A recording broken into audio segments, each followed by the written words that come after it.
तो आज हम लोग पढ़ने वाले हैं बीएससी नर्सिंग का एक बहुत ही अच्छा चैप्टर है जिसका नाम है एंडोक्राइन सिस्टम। तो हेडिंग डालते हैं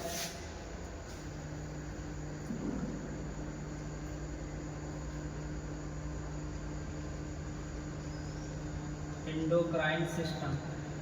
एंडोक्राइन सिस्टम में क्या होता है कि जिसके बारे में हम लोग एंडोक्राइन ग्लैंड और उससे रिलेटेड जितने भी हार्मोन हैं उसके बारे में पढ़ते हैं। वही पूरा सब कुछ मिलके जो बनता है एंडोक्राइन सिस्टम बनता है। ठीक है।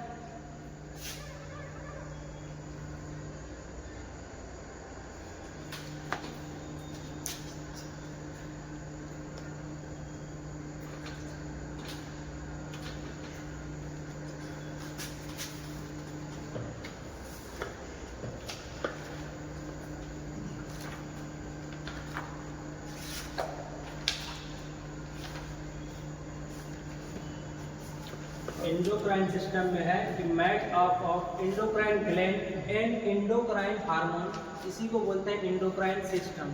ठीक है। एंडोक्राइन सिस्टम में 9 ग्लैंड मेनली है। इसमें से पहला जो है हाइपोथैलेमस है, दूसरा है पिट्यूटरी ग्लैंड है, तीसरा पीनियल ग्लैंड है, चौथा जो है थायराइड ग्लैंड है, पांचवा जो है पैराथायराइड ग्लैंड है, छठा थाइमस ग्लैंड है, सातवां जो है एड्रिनल ग्लैंड है, आठवां पेनक्रियास है, नौवां गोनेड्स है। गोनेड्स में 2 टाइप होता है, एक टेस्टिस होगा दूसरा ओवरी होगा। यानी मेल में जो होगा वो टेस्टिस होगा, फीमेल में जो होगा ओवरी होगा। जिसमें से 9 ग्लैंड जो था उसमें से पहले ग्लैंड जो है हाइपोथैलेमस है। इसके बारे में पढ़ेंगे। इसको बोला जाता है master of master gland. Master of master gland इसलिए बोला जाता है क्योंकि ये जो होता है ना पिट्यूटरी ग्लैंड को कंट्रोल करता है। पिट्यूटरी ग्लैंड को मास्टर ग्लैंड कहते हैं। ठीक। और ये हाइपोथैलेमस जो होता है पिट्यूटरी ग्लैंड को कंट्रोल करता है, इसीलिए इसको मास्टर ऑफ मास्टर ग्लैंड कहा जाता है।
हाइपोथैलेमस जो होता है मास्टर ऑफ मास्टर ग्लैंड कहा जाता है क्योंकि ये क्या करता है, जो मास्टर ग्लैंड जो होता है यानी पिट्यूटरी ग्लैंड को कंट्रोल करता है, इसीलिए इसको क्या बोलते हैं मास्टर ऑफ मास्टर ग्लैंड। दूसरा क्या होता है कि थर्स्ट एंड हंगर का सेंटर भी इसी को कहा जाता है।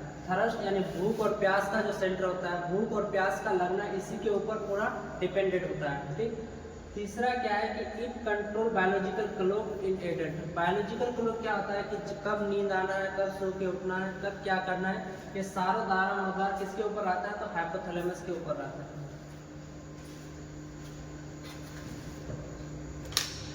हाइपोथैलेमस जो है ये 9 हार्मोन सिंथेसिस और सीक्रेट करता है। जिसमें से 9 हार्मोन जो होता है, 9 हार्मोन में से 2 हार्मोन जो होता है हाइपोथैलेमस में सिंथेसिस यानी बनता तो है, लेकिन वो क्या होता है कि वहाँ नहीं निकलता है, हाइपोथैलेमस में निकलता है कहाँ, पोस्टीरियर पिट्यूटरी में। ठीक। पहला जो है एडीएच है, दूसरा ऑक्सीटोसिन है। एडीएच का दूसरा नाम वेसोप्रेसिन है और ऑक्सीटोसिन का दूसरा नाम मिल्क इजैकुलेटरी होता है। बहुत सारा नाम होता है इसका, लव हार्मोन भी बोला जाता है, बर्थ हार्मोन भी बोला जाता है। ठीक। दूसरा 7 हार्मोन जो है वो सिंथेसिस और सीक्रेट कहाँ पे होता है, तो हाइपोथैलेमस में ही होता है। जिसमें से क्या होता है कि 5 हार्मोन जो होता है रिलीजिंग हार्मोन होता है, ये क्या है, रिलीजिंग हार्मोन ही है, रिलीजिंग हार्मोन है। ये क्या करेगा कि पिट्यूटरी ग्लैंड में जाके उसका सेल के साथ बाइंड करेगा, तब ये हार्मोन निकालेगा। ये आगे जब पिट्यूटरी ग्लैंड पढ़ेंगे तब समझेंगे इसको। इसमें से दो हार्मोन जो होता है इनहिबिटिंग हार्मोन होता है, पहला जो होता है डोपामाइन होता है, दूसरा सोमेटोस्टेटिन होता है। अब हाइपोथैलेमस और पिट्यूटरी का स्ट्रक्चर के हिसाब से देखते हैं तो ये है हाइपोथैलेमस ऊपर वाला भाग, और नीचे जो बैक लेग स्ट्रक्चर है उसी को बोलते हैं पिट्यूटरी ग्लैंड। हाइपोथैलेमस और पिट्यूटरी ग्लैंड को जो अटैच करके रखता है उसको बोलते हैं इन्फंडिबुलम। पिट्यूटरी ग्लैंड का जो होता है दो भाग होता है, एक होता है एंटीरियर पिट्यूटरी, दूसरा होता है पोस्टीरियर पिट्यूटरी। ठीक है, एंटीरियर पिट्यूटरी को दूसरे नाम में एडिनोहाइपोफाइसिस कहते हैं, और पोस्टीरियर पिट्यूटरी का दूसरा नाम जो होता है न्यूरोहाइपोफाइसिस कहते हैं। इतना तक ठीक है। अब एंटीरियर पिट्यूटरी में जो होता है दो पार्ट होता है, एक होता है पार्स डिस्टालिस, एक होता है पार्स इंटरमीडियट। पार्स डिस्टालिस में जो होता है 5 सेल प्रेजेंट रहता है। एक पहला सेल जो है सोमेटोट्रोप, दूसरा है थायरोट्रोप, तीसरा है कोर्टिकोट्रोप, चौथा है लेक्टोट्रोप, पांचवा है गोनाडोट्रोप। पार्स इंटरमीडिया में जो होता है वहाँ से एक हार्मोन निकलता है जिसको बोलते हैं MSH यानी मेलानोसाइट स्टिमुलेटिंग हार्मोन। और पोस्टीरियर पिट्यूटरी से दो हार्मोन निकलता है। जब बोले थे कि हाइपोथैलेमस में दो हार्मोन बनता है लेकिन निकलता है कहाँ, तो पोस्टीरियर पिट्यूटरी से निकलता है। वो दो हार्मोन है ADH और दूसरा है ऑक्सीटोसिन।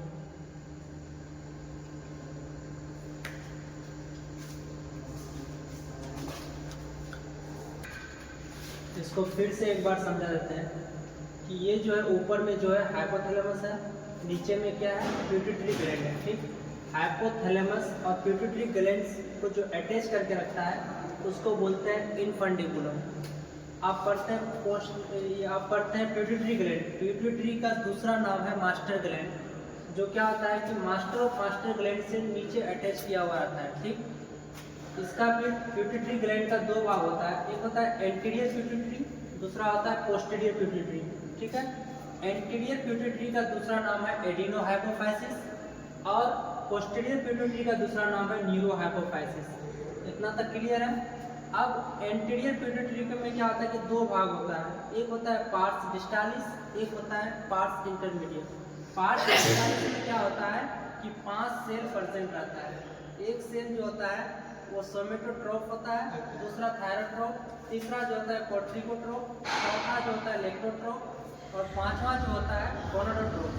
पार्ट इंटरमीडिया में क्या होता है, MSH एक हार्मोन होता है, इसका फुल फॉर्म होता है मेलानोसाइट स्टिमुलेटिंग हार्मोन।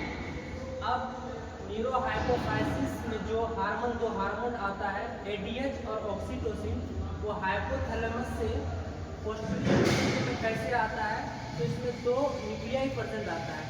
ADH को जो लेके आता है उसको बोलते हैं सुप्रा ऑप्टिक न्यूक्लियाई, और ऑक्सीटोसिन को लेके जो आता है उसको बोलते हैं पारा वेंट्रिकुलर न्यूक्लियाई। यहाँ तक क्लियर है।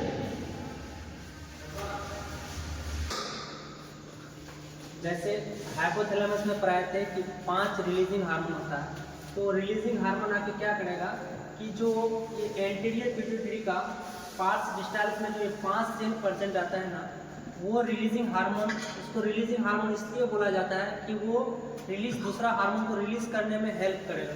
तो वो 5 रिलीजिंग हार्मोन में से वो रिलीजिंग हार्मोन आके ये सब सेल के साथ बाइंड करेगा, तब ये सब सेल क्या करेगा, हार्मोन निकालेगा। जैसे एग्जाम्पल के लिए मान लेते हैं GHRH growth hormone releasing hormone, वो क्या करेगा कि सोमेटोट्रोप सेल के साथ आके बाइंड करेगा, तब सोमेटोट्रोप सेल क्या निकालेगा, तो ग्रोथ हार्मोन निकालेगा। अब देखिए जैसे हाइपोथैलेमस जैसे बोले थे कि 5 रिलीजिंग हार्मोन निकालता है, तो उसका एक हार्मोन लेके हम लोग देखते हैं जैसे ग्रोथ हार्मोन रिलीजिंग हार्मोन। तो ये क्या करेगा कि एंटीरियर पिट्यूटरी में जो एक सेल को ले लेते हैं सोमेटोट्रोप को, ये क्या करेगा कि जो ग्रोथ हार्मोन रिलीजिंग हार्मोन जो है ना, ये सोमेटोट्रोप के साथ जाके क्या करेगा, बाइंड करेगा। ठीक है, बाइंड करने के बाद क्या करेगा, सोमेटोट्रोप जो होगा वो ग्रोथ हार्मोन को रिलीज करेगा। उसी प्रकार दूसरा लेके देखते हैं कि हाइपोथैलेमस में था प्रोलैक्टिन रिलीजिंग हार्मोन, तो वो क्या करेगा कि एंटीरियर पिट्यूटरी का जो एक सेल लेक्टोट्रोप था उसके साथ आके बाइंड करेगा, तब ये लेक्टोट्रोप सेल क्या करेगा, प्रोलैक्टिन को रिलीज करेगा। फिर आगे 3 सेल बचा हुआ है, उसको देखते हैं। इसको फिर से एक बार समझाते हैं। जैसे हाइपोथैलेमस में 5 रिलीजिंग हार्मोन था, 5 में से एक हार्मोन को हम लोग लेते हैं कि ग्रोथ हार्मोन रिलीजिंग हार्मोन, ठीक। वो क्या करेगा कि जो एंटीरियर पिट्यूटरी में 5 सेल था उसमें से क्या है कि सोमेटोट्रोप सेल के साथ आके ये ग्रोथ हार्मोन रिलीजिंग हार्मोन जो है वो क्या करेगा, इसके साथ आके बाइंड करेगा, तब ये सोमेटोट्रोप जो है ना ये निकालेगा ग्रोथ हार्मोन।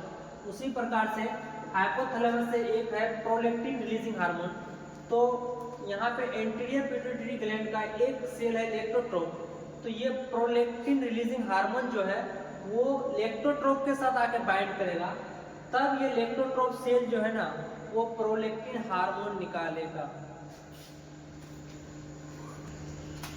जैसे 2 सेल हम लोग समझ चुके थे हाइपोथैलेमस का। तीसरा है हाइपोथैलेमस से TRH निकलता है। ये TRH जाके क्या करता है कि एंटीरियर पिट्यूटरी का थायरोट्रोप सेल के साथ बाइंड करता है, ठीक।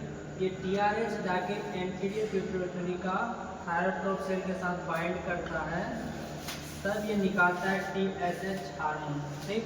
उसी प्रकार से दूसरा है एक सेल कोर्टिकोट्रोप, तो हाइपोथैलेमस में एक CRH होता है यानी कोर्टिको रिलीजिंग हार्मोन, जो क्या करता है एंटीरियर पिट्यूटरी का एक सेल के साथ आगे बाइंड करता है,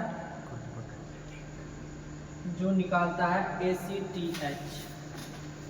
और एक सेल बचा हुआ है जो आगे पड़ेगा। इसको फिर से एक बार समझते हैं। जैसे हाइपोथैलेमस से निकलता है थायराइड रिलीजिंग हार्मोन, तो ये थायराइड रिलीजिंग हार्मोन जो होता है एंटीरियर पिट्यूटरी ग्लैंड का एक सेल होता है थायरोट्रोप सेल।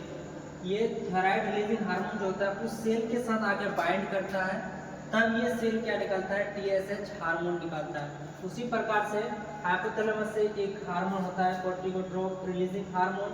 ये हार्मोन जो होता है क्या करता है कि एंटीरियर पिट्यूटरी का कोर्टिकोट्रोप सेल के साथ आके बाइंड करता है, तब ये निकालता है ACTH हार्मोन। जैसे 4 हार्मोन के बारे में पढ़ चुके थे, ये लास्ट बचा है। हाइपोथैलेमस से निकलता है GnRH यानी गोनाडोट्रोप रिलीजिंग हार्मोन। ये क्या करता है कि एंटीरियर पिट्यूटरी का एक सेल के साथ आगे बाइंड करता है गोनाडोट्रोप सेल के साथ, तब ये सेल क्या करता है कि LH और FSH हार्मोन रिलीज करता है। यानी हाइपोथैलेमस में जो रिलीजिंग हार्मोन है गोनाडोट्रोप रिलीजिंग हार्मोन, ये क्या करता है कि एंटीरियर पिट्यूटरी का एक सेल प्रेजेंट आता है गोनाडोट्रोप सेल, ये आके क्या करता है यहाँ पे आके बाइंड करता है इसके साथ, तब ये सेल क्या निकालता है LH और FSH निकालता है। आज के लिए इतना ही।